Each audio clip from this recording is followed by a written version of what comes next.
प्रथम ओम नमो नारायणाय। ओम नमो नारायणाय। ओम नमो नारायणाय। स्वामी जी प्रणाम। वैजा कुलकर्णी कोल्हापुर सुप्रभातम। सुप्रभातम। ओम नमो हरि ओम नारायण। स्वामी जी सुप्रभातम। राजेश मोलकर सुप्रभातम। ओम नमो नारायणाय। जय नमो गुरु। नारायणाय।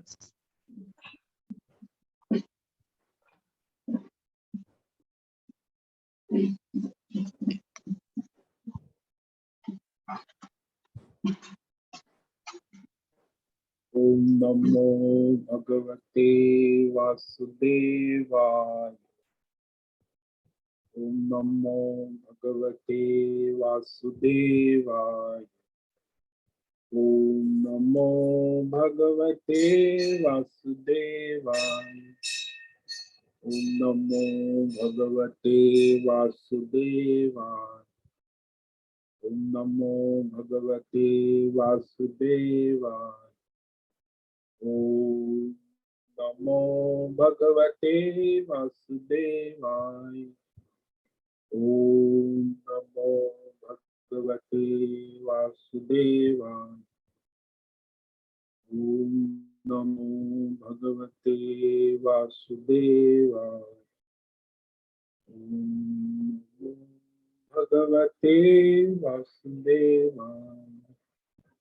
ओम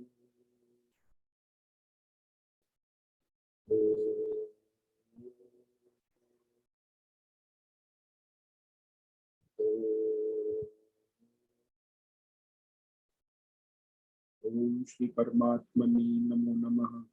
ओम गंगापतये नमो नमः। ओम सरस्वत्यै नमो नमः। ओम गुरुभ्यो नमो नमः। ओम सहना भवतु सहनौ भुनक्तु सह वीर्यं करवावहै तेजस्विनावधीतमस्तु मा विद्विषावहै। ओम शांति शांति शांति। सदाशिवसमारम्भां शंकराचार्यमध्यम् अस्मदाचार्यपर्यन्तां वन्दे गुरुपरम्परा। वन्दे गुरुपरम्पराम्। ओम पार्थाय प्रतिबोधितां भगवता नारायणेन स्वयं व्यासेन ग्रथितां पुराणं मध्ये महाभारत अद्वैतामृतवर्षिणीं भगवतीम् अष्टादशाध्यायिनीं अमृतवाणीं संददामि भगवतीते भवद्वेषिणि। वसुदेवसुतं देवं कंसचाणूरमर्दनं देवकी परमानन्दं कृष्णं वन्दे जगद्गुरुं। नमस्ते परमं ब्रह्म सच्चिदानन्दरूपाय निर्गुणाय नमस्तुभ्यं ओंकाराय नमो नमः।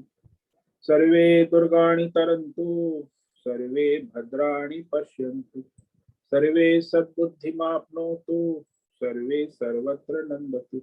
ओम तत्सत्। ओम ओम ओम। आप सभी ऑनलाइन नेटवर्क पर उपस्थित भगवद गीता श्रवण साधकों को आज प्रातः का अभिवादन अभिनंदन अभिवंदन। हरि ओम हरि ओम हरि ओम।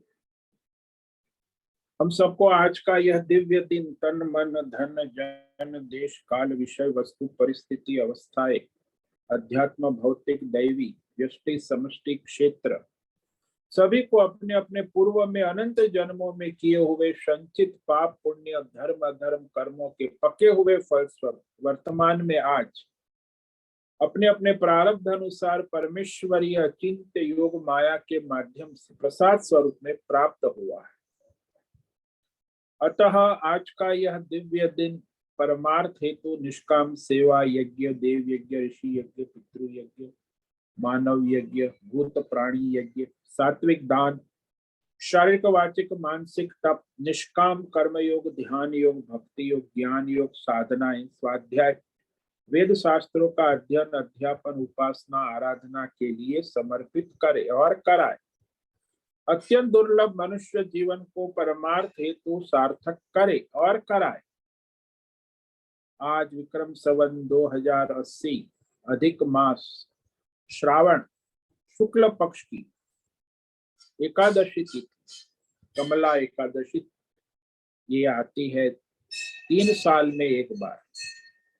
आज की जो विशेष पुरुषोत्तमी एकादशी कहते, आज के व्रत का भी महिमा है। एकादशी व्रत करने वाले को एक गोदान का पुण्य लाभ, विशेष पर्व है एकादशी। तो यह व्रत करे, उपवास करे, भगवान की भक्ति आराधना करे। ये है दोपहर को 1:04 तक। उसके बाद द्वादशी लग जाती है। आज है ज्येष्ठा नक्षत्र, रात्रि 11:33 तक। उसके बाद मूल नक्षत्र लग जाता है। आज है शनिवार, शनिदेव और हनुमान जी की आराधना का दिन। और यहाँ वर्षा ऋतु चल रही है। सुबह का, रात्रि का न्यूनतम तापमान 24 डिग्री रहा और दिन का अधिकतम तापमान 32 डिग्री। वायु की गति 5-10 किलोमीटर प्रति घंटा चल रही। गंगा जी का प्रवाह वर्षा के जल के साथ तेज प्रवाहित हो रहा है। और ईस्वी सन 2023 29 जुलाई 2023 सुबह के 7 बजने वाले हैं। कलियुग का प्रथम चरण 5248वां वर्ष, 7वां वयोस्पत मनवंतर, श्वेत वराह कल्प, ब्रह्मा जी का 26वां दिन और 51वां वर्ष चल रहा है। तो ऐसे अनंत कोटि ब्रह्मा और ब्रह्मांडीय परमेश्वरी अचिंत्य योग माया में हमारा यह एक ब्रह्मांड, इस ब्रह्मांड में ये पृथ्वी लोक में समुद्र के ऊपर जम्बू द्वीप, और जम्बू द्वीप में विश्व का एकमात्र वैदिक राष्ट्र भारत, उत्तर हिमालय प्रांत में उत्तराखंड राज्य में टिहरी जिले में हिमालयन शिवालिक पर्वतमाला के अंतर्गत मणिकुट पर्वत के ऊपर नीलकंठ महादेव के सामने ऋषिकेश नगरी, मुनि की रेती, शीशम जाड़ी में अवधूत बाड़ा आश्रम के सी ब्लॉक के पहले माले से 5 नंबर कमरे से गंगा किनारे से हम स्वामी उत्तमानंद सरस्वती, भगवत गीता के आचार्य शिष्य स्वामी चिन्मयानंद सरस्वती महाराज, कैवल्याद्वैत वेद व्यास भगवत शंकराचार्य की श्रृंगेरी संन्यास परंपरा से शिक्षित दीक्षित, सनातन वैदिक भारतीय हिंदू धर्म अनुसार संपूर्ण भगवत गीता ज्ञान यज्ञ ऑनलाइन चैतन्यमय लाइव प्रसारण के अंतर्गत व्याख्यान माला में भगवत गीता अध्याय 2 सांख्य योग के श्लोक नंबर 16-17 पर संस्कृत एवं हिंदी में दिव्य व्याख्यान करें। पवित्र, सरल, व्यवहारिक, सटीक, पूर्ण वर्ण, अक्षर, पद, वाक्य, पंक्ति, श्लोक, अध्यायों की संगति, संधि, अन्वय, शब्दार्थ, वाक्यार्थ, भावार्थ, रहस्यार्थ के यथार्थ तात्पर्य से वैदिक शास्त्र, वेद व्यास साहित्य, शंकर भाष्य एवं परंपरागत सन्यासी आचार्यों की टीका टिप्पणी सहित आज का ये भगवद गीता व्याख्यान करेंगे। कृपया आप सभी श्रद्धा भक्ति ध्यान से परिपूर्ण होकर के यह दिव्य श्रवण साधना करें। कुछ ग्रहण करें, कुछ धारण करें, कुछ अपने जीवन में चरितार्थ करें और उसमें निरंतरता लाए। अपनी अपनी आध्यात्मिक, भौतिक, दैवी अशांति, द्वंद्व, मोह, विक्षेप और धार्मिक और शास्त्रीय भ्रम भ्रांतियों से रहित होकर के शरीर, इंद्रिय, प्राण, मन, वचन, कर्म से एक रूप एकाग्र होकर के शुद्ध, सात्विक, सूक्ष्म भगवत विवेक बुद्धि करे। वेद शास्त्र आचार्य परंपरा अनुसार विवेक करे, शास्त्र विवेक, और पुनः पुनः अपने व्याख्यान का श्रवण करे, मनन करे, चिंतन करे, चर्चा विचारणा करे, प्रचार प्रसार करे, लिंक भेजे, ग्रुप में शेयर करे, अपना और सबका परम कल्याण करे और कराए। ओम तत्सत। ओम ओम।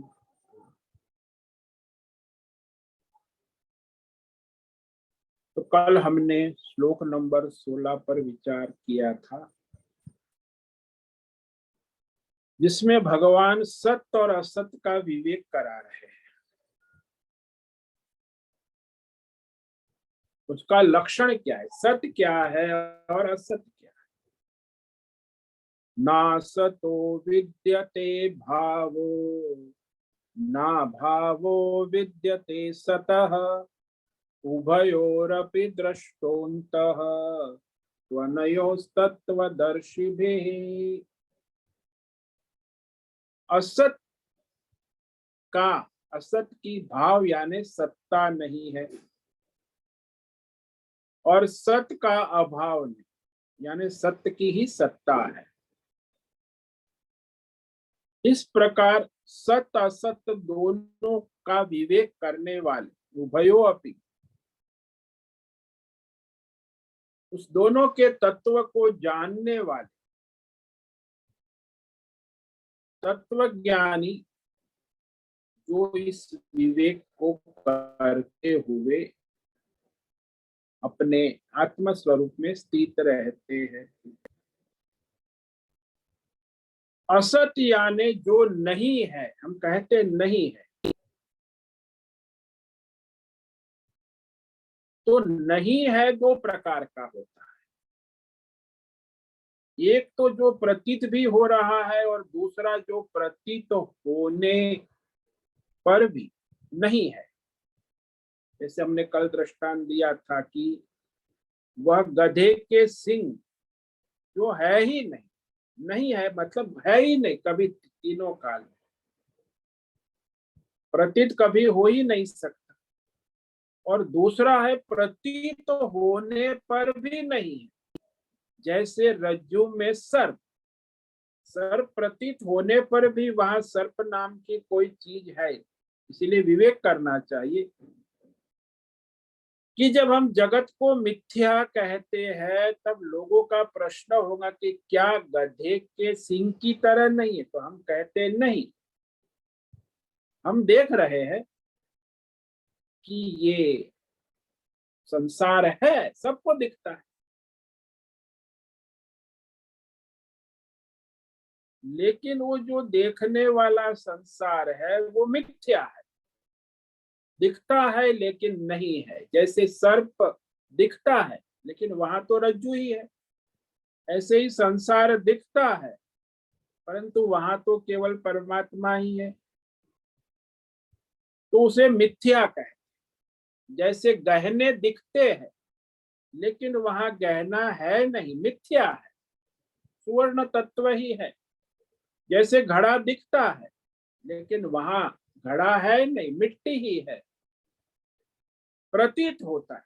तो विवेक विचार करने पर पता लगता है कि ये पहले नहीं था, अभी दिख रहा है, आगे नहीं, आगमापाई, आता जाता है, उत्पत्ति स्थिति विनाश वाला।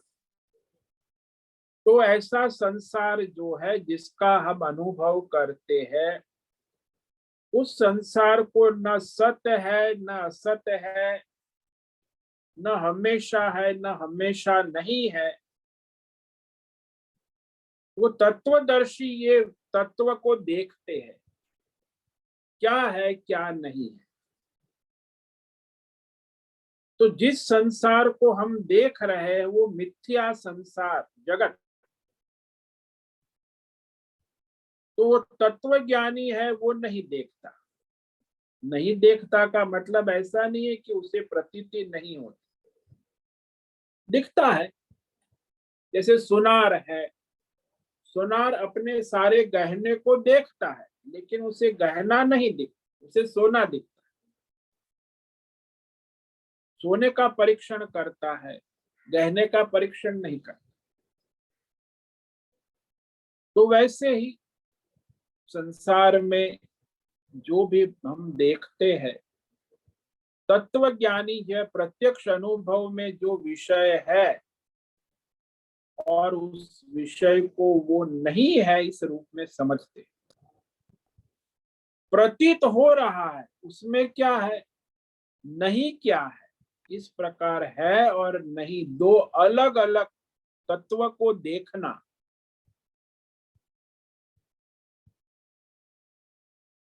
तो ये विषय हमें प्रतीत हो रहा है, जो हम देख रहे हैं, कोई भी विषय है और नहीं है,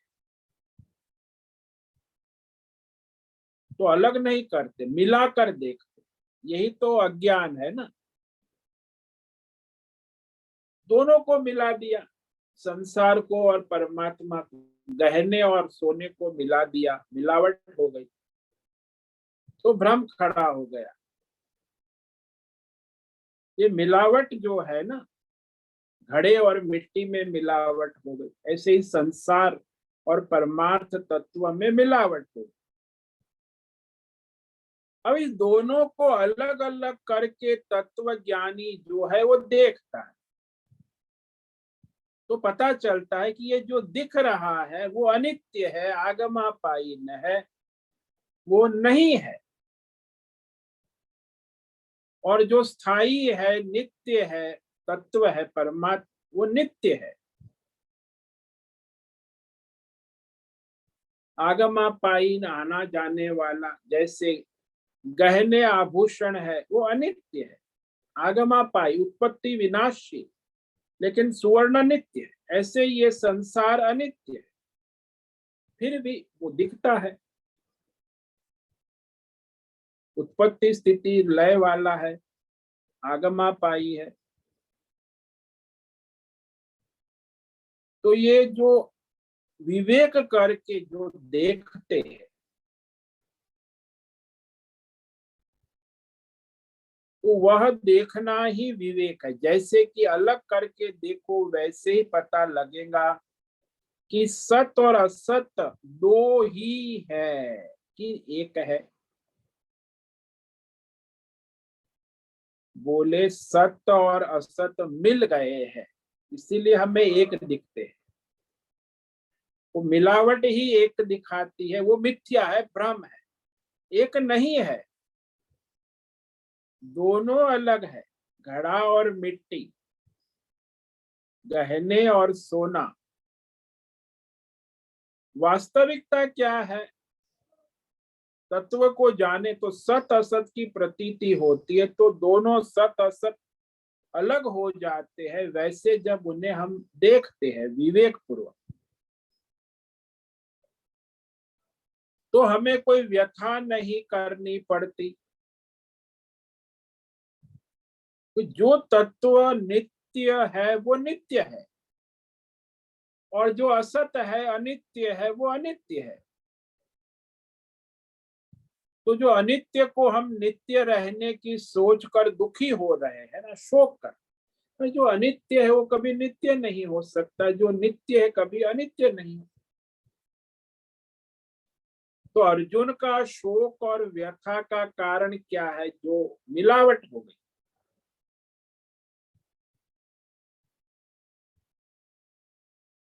जो नष्ट नहीं हो सकता वह नष्ट हो गया, ऐसा अविवेक होता है। जैसे भीष्म और द्रोण आदि के शरीर, वो तो वैसे भी नष्ट हो जाएंगे, वो युद्ध करे या न करे, इसकी यह जो शोक है, व्यथा है। तो जिसने विवेक करके अलग करके देख लिया कि भीष्म द्रोण आदि की आत्मा कभी नष्ट नहीं हो सकती, सूक्ष्म शरीर अपने कर्मों के अनुसार दूसरा शरीर धारण करता है, और भौतिक शरीर तो नष्ट होना ही है, शरीर अवश्य नष्ट होगा।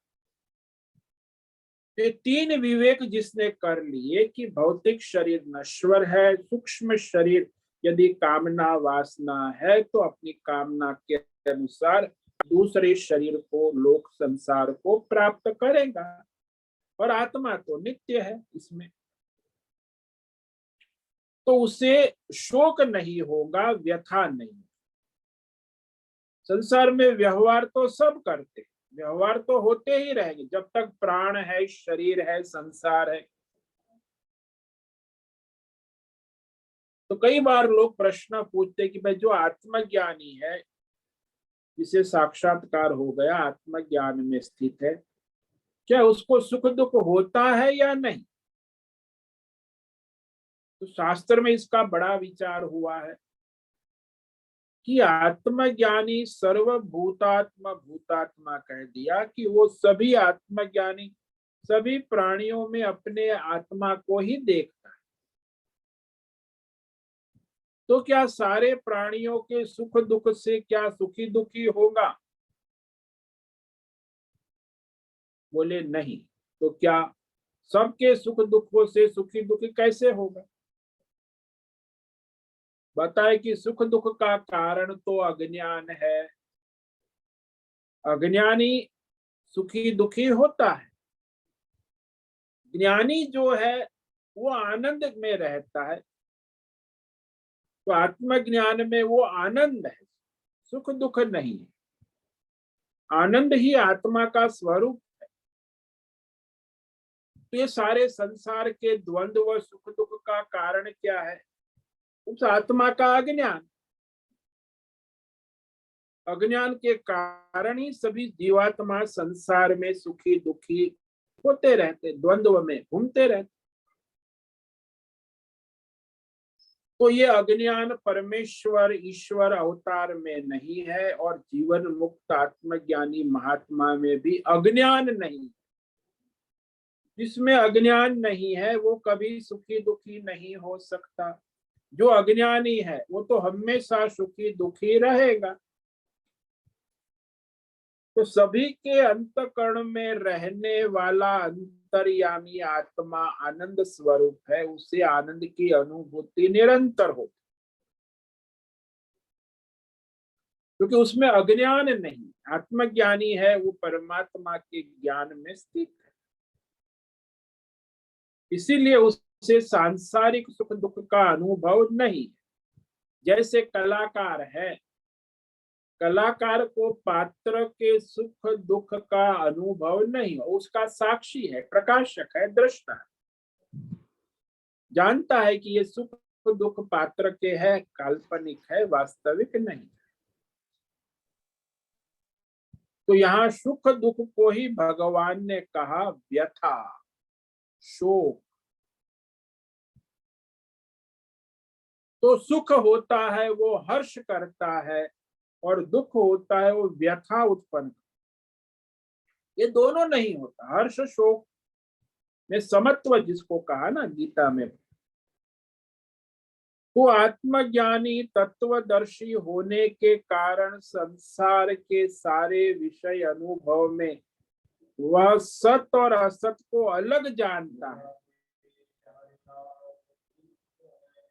उसको अज्ञान नहीं होता है। तो अज्ञान नहीं होता, इसीलिए विवेक जागृत है। इसका सबसे बड़ा दृष्टांत ये है,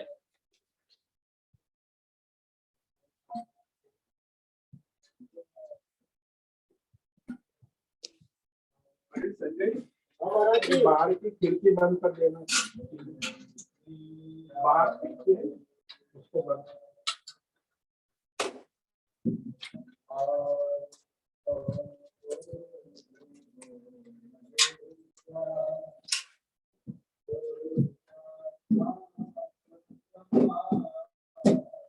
तो सबसे बढ़िया दृष्टांत हम इस पर विचार करें तो विचार करो कि आक्रांता मुसलमानों ने हमारे सोमनाथ मंदिर को 7 बार तोड़ा।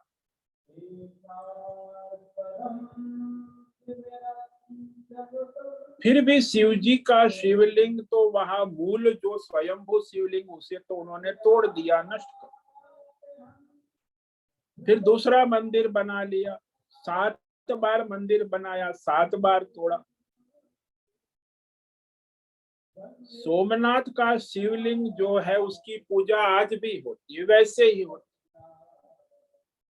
जैसे साक्षात सोमनाथ भगवान है। तो हम हिंदू की श्रद्धा आस्था भावना अभी भी है, परंतु जो वास्तविक जो सोमनाथ का लिंग था उसका तो उन्होंने नष्ट कर दिया।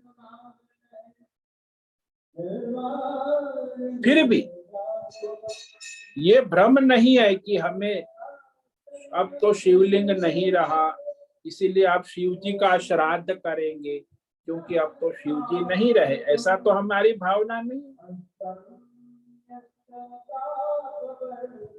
तो जितनी बार उन्होंने नष्ट किया उतनी बार फिर शिव जी भगवान हमारे लिए मर नहीं गए।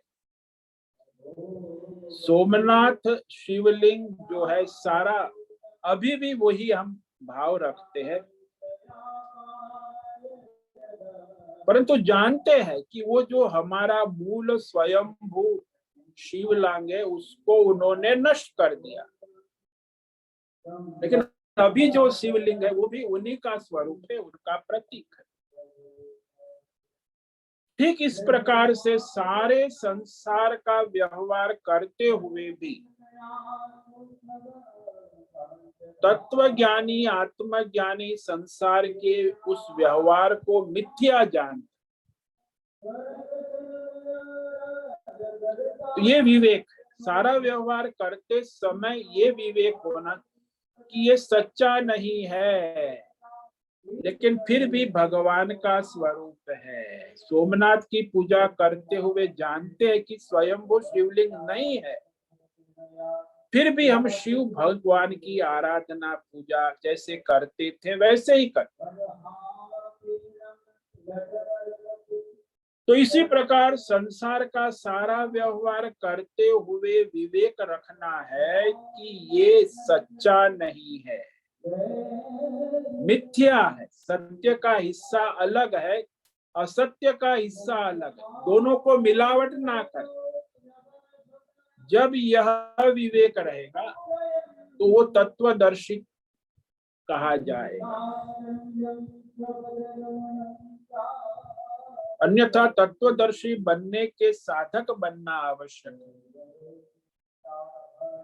तो जैसे कलाकार है, कभी अपने पात्र के साथ अपने की मिलावट नहीं करता, वो जानता है कि मैं कलाकार हूँ, ये नाटक है, इसमें मैं देवदत्त भिखारी का पात्र कर रहा हूँ, ये भिखारी का सुख दुख मेरा नहीं है, दोनों अलग है, उसका विवेक है। यदि मिलावट हो गई तो बात समस्या आ जाएगी। कलाकार यदि पृथ्वीराज चौहान का पात्र कर रहा है और वो मिलावट हो गई तो उसे लगे कि मैं ही पृथ्वीराज चौहान हूं, तो फिर वो भ्रम खड़ा हो जाएगा, सब समझेंगे गांव वाले कि अरे इसको पागल हो गया, ये तो पात्र कर रहा था, पात्र चढ़ गया। ऐसे ही अज्ञानी लोगों को पात्र कर रहे लेकिन चढ़ जाता है नशा, तो मैं जीव हूं ऐसा नशा चढ़ जाता है। अरे भाई तुम जीव नहीं हो, तुम आत्मा हो, और ये जीव जो है ये काल्पनिक पात्र है, वो प्रारब्ध के अनुसार चलता रहेगा, शरीर है तब तक। तो धर्म के अनुसार वो पात्र होगा, धर्म के अनुसार यानी स्क्रिप्ट के अनुसार। कलाकार कभी अपने आप कोई पात्र नहीं करता, जैसी स्क्रिप्ट है वैसा पात्र करता है। ऐसे ही हमें भी अपना स्वधर्म जो स्क्रिप्ट है वही अपने पात्र को करते हुए, वो मैं नहीं हूं, ये मेरा नहीं है, मैं इससे अलग हूं और ये केवल आभासित काल्पनिक पात्र है, तब वो तत्वदर्शी बन सकते। तो इस प्रकार तत्वज्ञानी जो है ये विवेक करते, दोनों उभयो अपि अंत तत्व को तत्वज्ञानी जानते।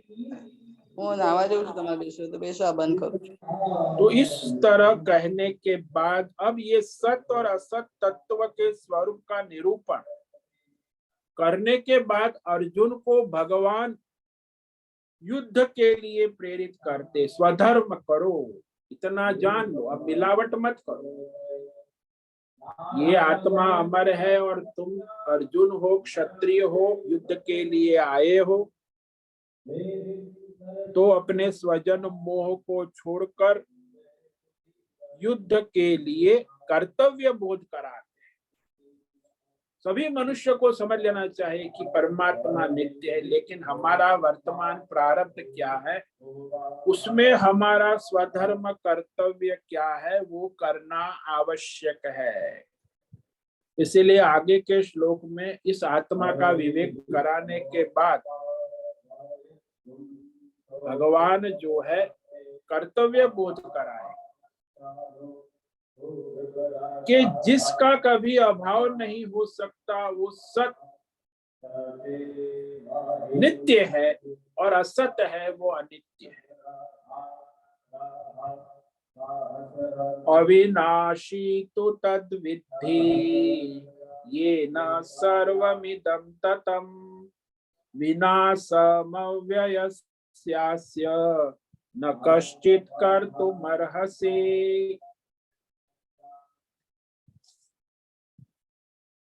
अब कहते हैं कि जो अविनाशी है यानी आत्मा, उसको जान लो और इदम ये संपूर्ण संसार सर्वम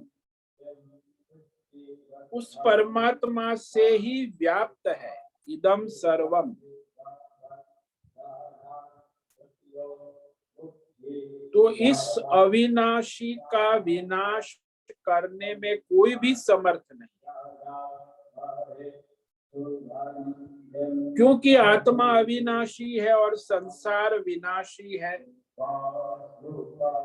और उसी से व्याप्त है, उसी में उत्पन्न होता है, रहता है और नष्ट होता है।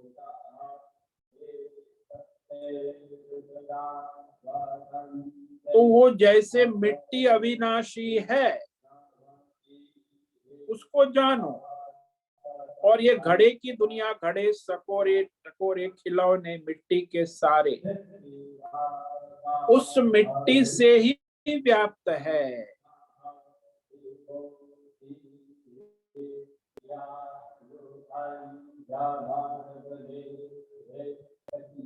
तो ये विवेक करे कि अविनाशी का विनाश करने में कोई भी समर्थ नहीं। इस अविनाशी परमात्मा तत्व का विनाश कोई कर नहीं सकता है, उसका कभी अभाव भी हो नहीं सकता। वो नित्य अभी सब सर्वत्र उपलब्ध है, सदा तीनों काल में।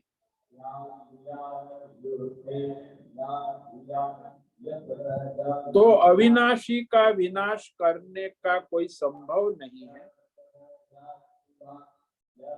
स्वयं परमात्मा भी अपना नाश नहीं कर सकते, उसके लिए समर्थ।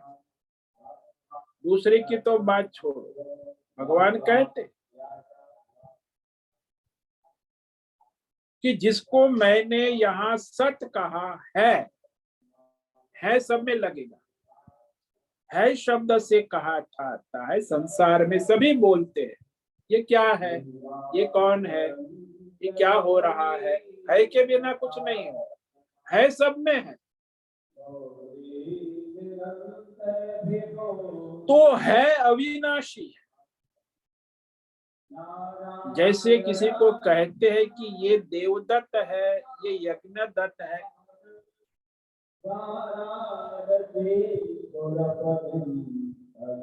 तो देवदत्त और यज्ञदत्त जब हम कहते हैं तो भोजन करने जाएंगे तो उसमें देवदत्त ब्राह्मण है तो वह तो शब्द का अर्थ प्रयोग होता है। इसका मतलब ये हुआ कि देवदत्त ब्राह्मण है और कृष्ण दत्त ब्राह्मण नहीं है, तो शब्द का प्रयोग।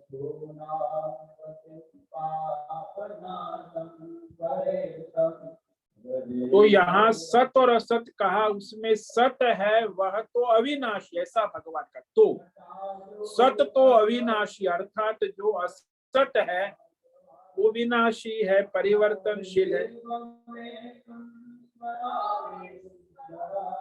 विनाश का मतलब क्या है? विनाश कहते हैं नश, धातु है, शब्द है। विनाश दो तरह के, एक किसी विषय के अनुभव न होने को विनाश कहते, जैसे हमने पिछले श्लोक में कहा कि ससे का सींग नहीं होता, गधे को सींग नहीं होता। हम गधे के सींग बाजार में से कहीं ला नहीं सकते क्योंकि होते ही नहीं, न गधे के सींग होते न ससे। दूसरा है जो विषय न रह जाने को विनाश कहते, जैसे घड़ा पहले नहीं था, अभी है, आगे नहीं रहे, तो घड़े का विनाश हो गया, घड़ा फूट गया।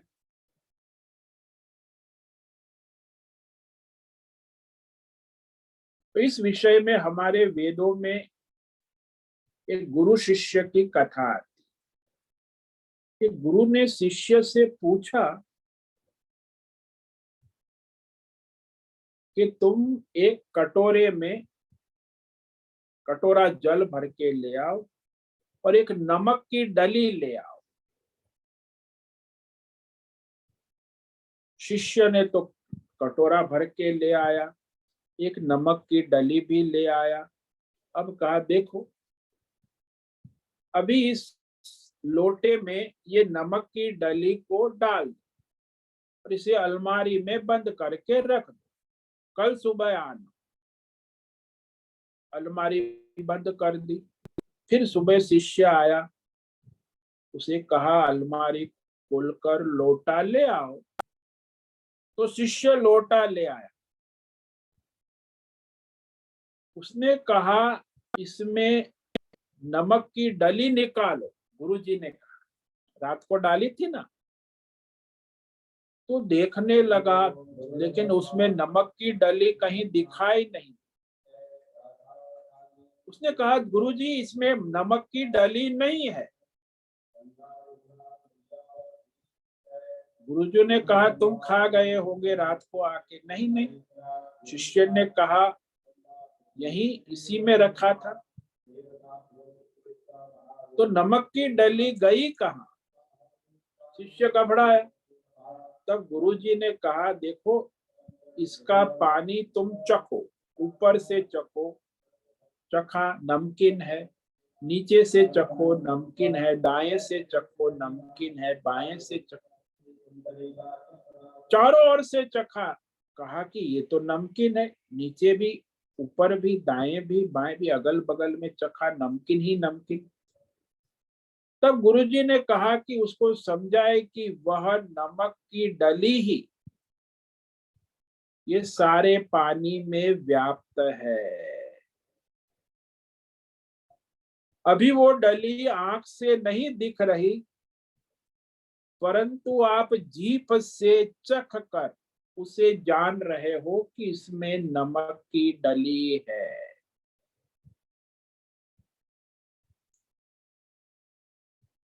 तो वैसे ही परमात्मा जो है वो सर्वत्र है, लेकिन अज्ञान से नहीं दिख रहा है, ज्ञान से दिखता है। एक है जो दिख नहीं रहा है परंतु है, दूसरा है जो नहीं है इसीलिए नहीं दिख रहा है। जैसे घड़ा फूट गया तो ऐसा नहीं कि घड़ा नहीं है और दिख नहीं रहा, वरना घड़े का अभाव हो गया, सचमुच में घड़ा नहीं है। यहाँ हम इस संसार में परमात्मा को कहीं नहीं दिख रहा है। सभी का ये प्रश्न होता है, भगवान का दर्शन करने तो जाते हैं मंदिर, लेकिन अभी तक दर्शन नहीं हुआ। कहते भगवान के दर्शन कब होंगे?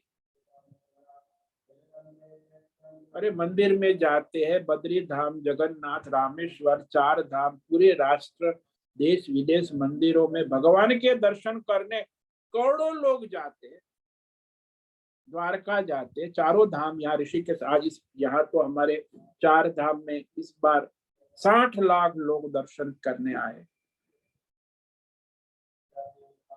तो भगवान के दर्शन होते क्यों नहीं? कहाँ जाए कि भगवान के दर्शन हो? आप कहते कि वह अविनाशी है, उसका दर्शन ना हो तब कभी नहीं हो सकता। हम दर्शन करने जा रहे हैं लेकिन दर्शन हो नहीं रहा, कैसे हो? भगवान ने जवाब दिया, ये न सर्वमिदं ततम। जैसे दृष्टांत दिया कि नमक के दृष्टांत में कहा कि आंख से न दिखने पर भी पानी जीभ से चखने पर पता लगता है कि वह नमकीन है।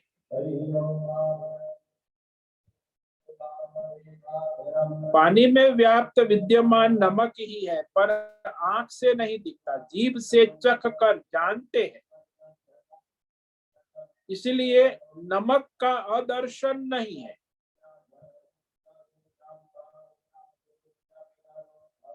तो कोई भी विषय हो संसार का, एक इंद्रिय से ना दिखे तो ये नहीं कह सकते कि वो नहीं है। संसार में हम सब घड़े को देखते हैं और साथ में है को भी देखते। घड़ा है, क्या है? मिट्टी है। इसी प्रकार सभी विषयों में एक शब्द का प्रयोग होता है। ये संसार है, ये घड़ा है, ये जीव है, ये काल है को छोड़कर कुछ नहीं है संसार।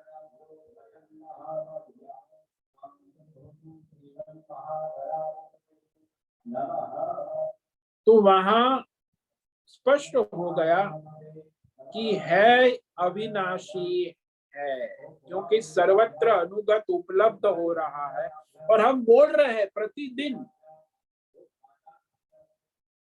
वाक्य में बोल रहे हैं। जहां कहीं भी जो भौतिक अध्यात्म दैव अनुभव हो रहा है उसमें हम है कहते कि इंद्र देव है, ये आंख है, ये मोटर गाड़ी है, ये भौतिक है, ये अध्यात्म है, ये दैव है सब जगह बोल।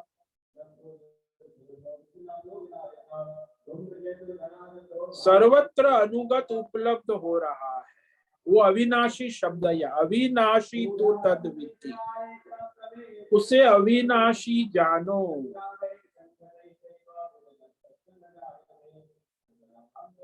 बिना है के कोई अनुभव हो ही नहीं सकता।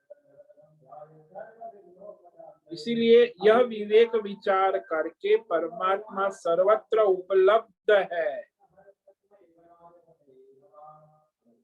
जैसे गहने में सुवर्ण उपलब्ध है, जैसे मिट्टी के खिलौने में मिट्टी उपलब्ध है, उसके बिना खिलौना नहीं हो सकता। तो इस परमात्मा तत्व का विचार विवेक करने के लिए मनुष्य को ये संसार के जो राग द्वेष काम क्रोध से उपराम होना आवश्यक है। जो नित्य उपलब्ध है उसे जानना है, देखना है।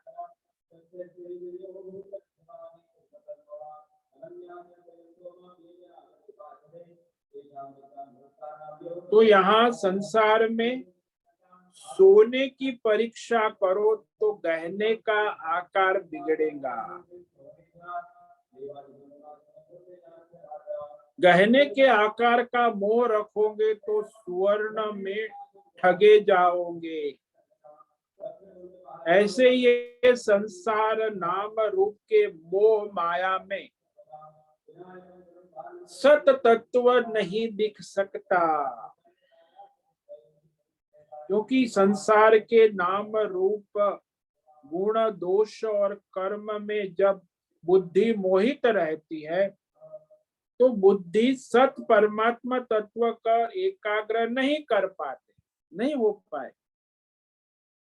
सत तत्व है, उसका महत्व भी समझ में नहीं आता कि ये नाम रूप संसार, जब तक उसमें सार दिखता है, संसार में सार दिखेगा तो परमात्मा तत्व का बोध नहीं रहेगा।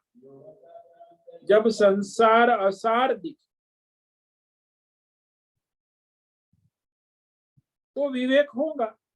निसार लगे डर से नहीं, विवेक जमा विवेक को। तो सारे मनुष्य अपने आप को संसारी कहते, नाम रूप गुण कर्म के मोह में दिन रात जीते हैं, मरते हैं और अपने आत्म तत्व का तिरस्कार किया जाता है। क्यों भाई संसार का आश्रय करता है जीवात्मा? उस आश्रय का कारण क्या है? बोले यही अज्ञान, और अज्ञान से इस संसार के नाम रूप गुण और कर्म में आसक्ति है, राग है, द्वेष।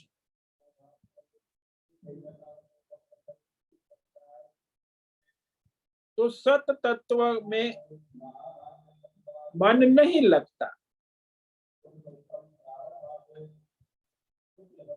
तो सभी मनुष्य सत्य को चाहते हैं, सत्य पर स्थिर रहना चाहते हैं। सत्य की कोई कीमत नहीं, सत्य स्वयं सिद्ध है, सत्य तत्व का आश्रय नहीं करते। बस सत्य केवल एक परमात्मा है, उस पर अपनी बुद्धि को स्थिर करे।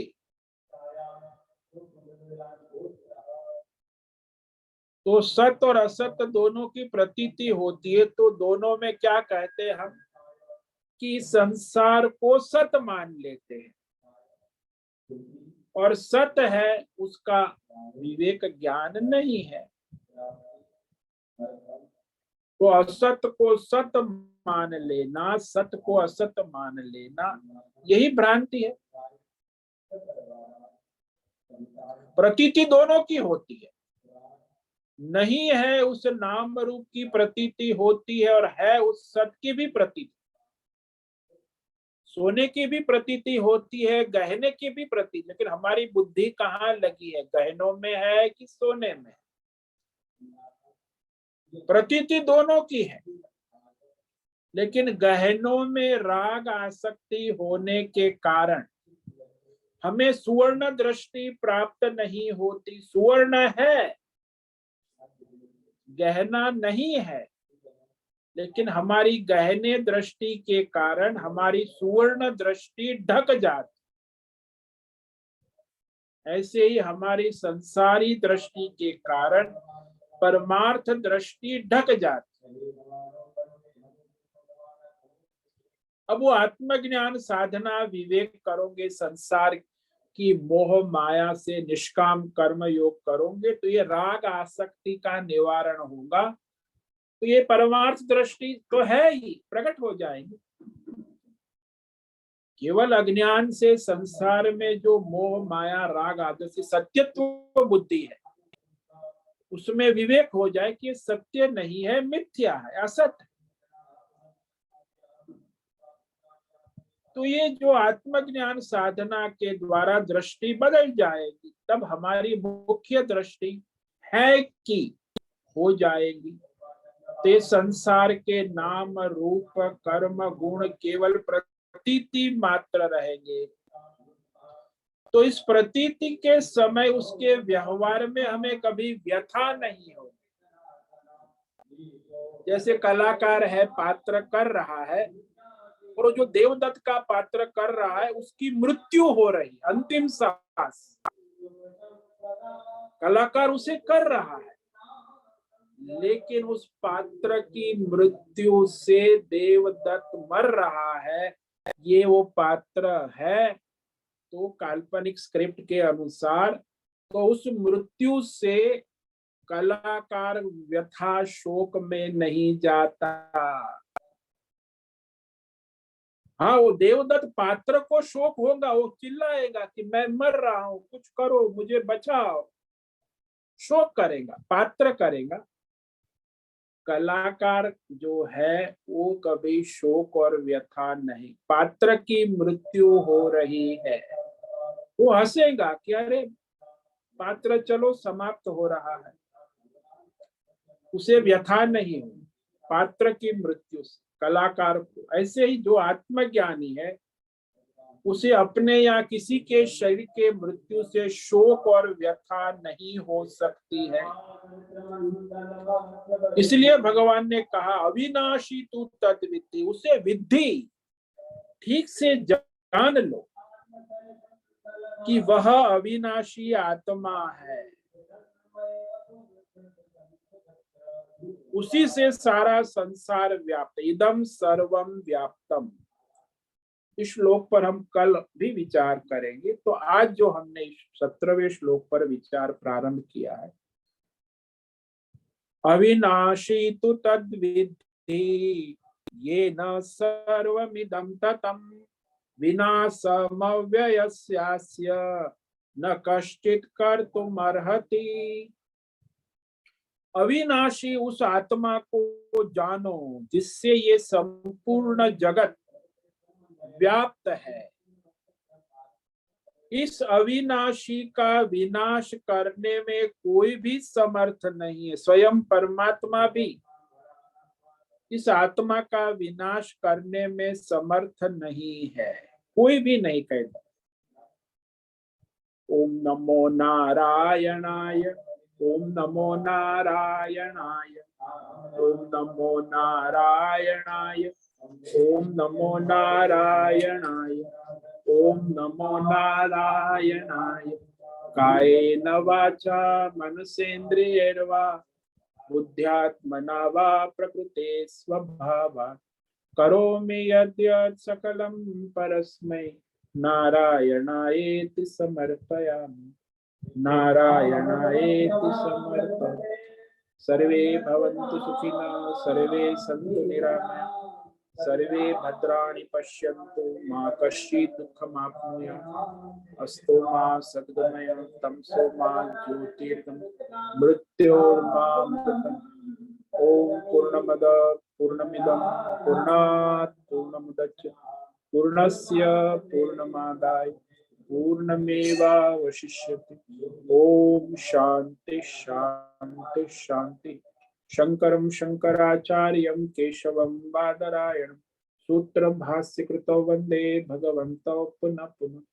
ईश्वरो गुरुरात्मेति मूर्तिभेद विभागि व्योमवद् व्याप्त देहाय दक्षिणामूर्तये नमो नमः। ओम गुं गुरुभ्यो नमो नमः। ओम तत्सत् ब्रह्मार्पणमस्तु। ओम ओम ओम।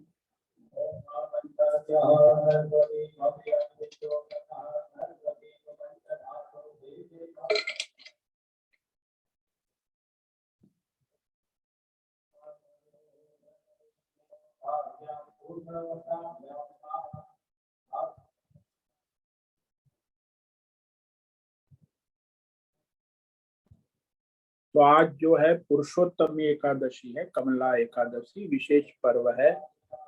तो इसमें आप पूजा पाठ यज्ञ दान जो भी श्रद्धा भक्ति से करें।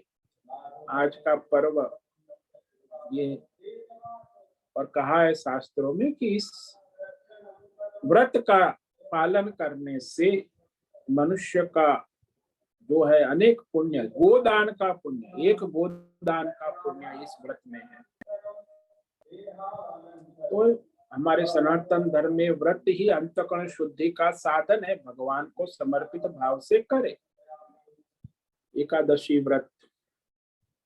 जैसे व्रत जो है शाम को ही शुरू हो जाता है, तो रात को कुछ फलाहार या दूध ले लेना चाहिए। सुबह उठ के फिर जरूरी है भूख लगे तो कुछ लेना है, अन्यथा भगवान का भजन करे। फलाहार आवश्यकता के अनुसार ले सकते।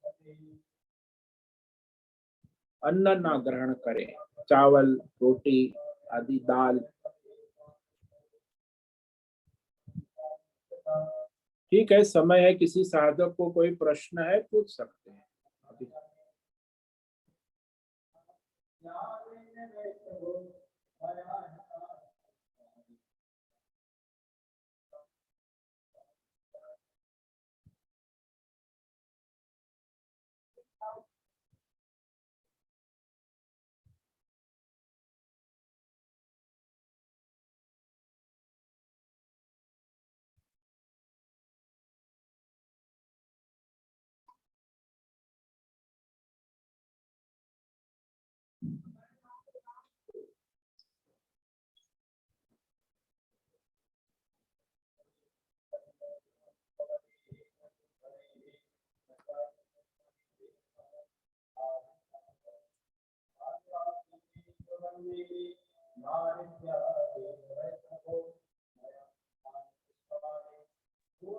ओम नमो नारायण स्वामी जी।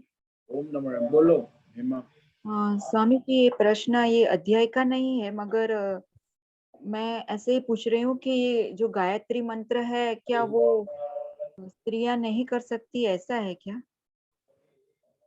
तो गायत्री मंत्र जो है दीक्षा देने के बाद किया जाता है, कोई भी कभी भी कहीं भी नहीं कर सकता। भाई आपको दीक्षा है, मंत्र दीक्षा हुई है तो आप कर सकते हैं। तो आचार्य परंपरा से दीक्षा होती है, कुल परंपरा से भी यज्ञोपवीत दीक्षाएं होती है, तो वो ब्राह्मण के द्वारा दीक्षा दी जाती है, तो वो मंत्र फिर जप कर सकते हैं दीक्षा से। ऐसे भी आजकल ये गायत्री परिवार वाले ने उसे सार्वजनिक कर दिया है, लेकिन वो शास्त्रीय नहीं है, लौकिक है, लोकाचार होता है। तो ऐसा है, उससे भी जो मनुष्य विधि विधान से परंपरा से करते हैं उसे विशेष लाभ होता है, जो ऐसे ही लौकिक लोकाचार में करते उसे सामान्य लाभ होता है। तो दोनों में फर्क है, एक विशेष लाभ है, एक सामान्य लाभ। कोई भी कर सकता है गायत्री जप, लेकिन वो विधि विधान से विशेष लाभ करें। और एक सामान्य, जो संसार में भी देखो कोई काम करता है, किसी को सामान्य लाभ होता है, किसी को विशेष लाभ। तो विधि विधान से करता है तो विशेष लाभ होता है। जैसे कोई हलवाई है, विधि विधान से हलवाई मिठाई बनाते, तो वहां लाइन लगती है लोगों की, और उसके बाजू में दूसरा हलवाई है, वहां कोई नहीं आता, क्योंकि वो ऐसे बिना विधि विधान के अपने आप करता है हलवाई, तो उसका रोजी रोटी चल जाए।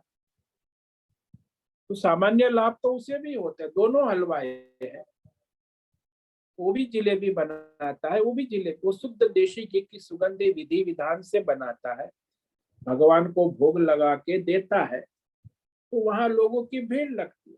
और जहाँ ये तेल की जिलेबी बनाते हैं, तो वो भी खाने वाले हैं, उसका भी रोजी रोटी, लेकिन वहां लाइन भीड़ नहीं लगती, सामान्य लाभ होता है। जिलेबी तो दोनों बनाते हैं, बेचते हैं। तो कोई भी कार्य संसार में है, उसमें जो विधि विधान से ठीक परंपरा से होता है उसका विशेष लाभ होता है, और सामान्य जो करते हैं लौकिक लोकाचार में, वो लौकिक सामान्य लाभ होता है। कोई भी कर्म ले लो, गायत्री मंत्र क्या, कोई भी कर्म ले लो। समझ में आया? हाँ स्वामी जी। और वो गायत्री मंत्र है, वो जोर से बोलते भी नहीं है, मन में उसको जाप करना है, ऐसा भी है क्या? ऐसा कुछ नहीं, कोई नियम नहीं है। जो भी लोकाचार में एक शास्त्रीय विधि विधान में सब नियम होते हैं, अच्छा। लोकाचार लौकिक में कोई नियम नहीं है। ये गायत्री परिवार वाले सबको लौकिक लोकाचार में करोड़ों लोग करते हैं जब, तो लोकाचार है, वो शास्त्रीय विधि विधान से कुछ नहीं है। तो शास्त्रीय विधि विधान परंपरा से, आचार्य परंपरा, तो उसमें सब नियम है। लेकिन जब लोकाचार में तो सब करते हैं, तो आप भी करो, उसमें कोई परेशानी थोड़ी है, वो तो चलता है संसार में। दो प्रकार की साधना, एक लोकाचार और एक शास्त्रीय विधि विधान। आजकल लोकाचार की साधना बहुत होती है, ध्यान करते हैं, ये करते हैं, भक्ति करते हैं, सब व्रत करते हैं, लोकाचार तो चलता है, उसमें कोई विधि विधान है नहीं। तो सामान्य लाभ होता है, विशेष लाभ नहीं।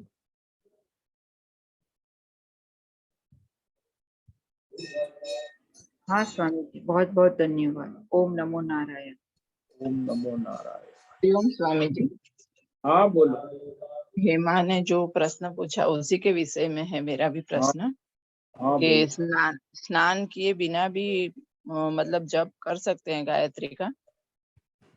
अरे भाई, लोकाचार में कोई नियम नहीं है। हमने कहा ना, स्नान करके रात में कहीं भी शौचालय भी, विधि विधान तो जब शास्त्रीय करोगे तब होता है। लोकाचार में तो कुछ भी सब करते हैं, सामान्य लाभ होता है। अच्छा, हाँ धन्यवाद। हरिओम स्वामी जी। हाँ जी, हरि।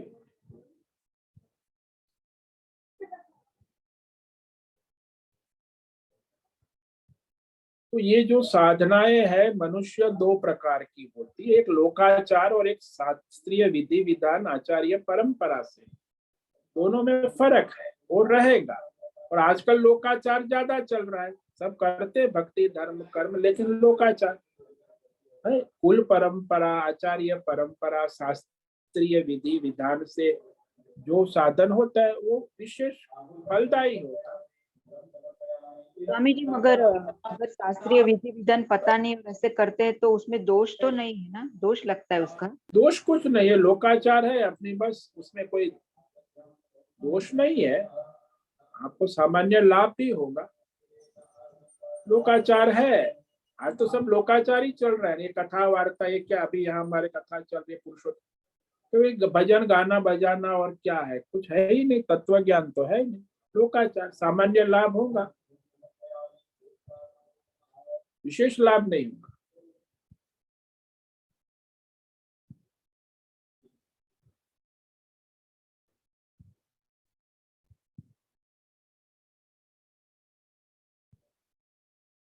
ठीक है, समय पूरा हो गया। सभी साधकों को आज का ओम नमो नारायणाय, सबको ओम नमो नारायणाय। ओम नमो नारायणाय। सभी साधकों को आज का ओम नमो नारायण। उससे ओम नमो निवेदन, नारायण स्वामी जी। आज का सत्संग पूर्ण करे। ओम नमो नारायणाय। ओम नमो आज का यह दिव्य सत्संग हम यही पूर्ण करते हैं। सभी साधकों को ओम नमो नारायणाय। सभी साधकों को ओम नमो नारायणाय।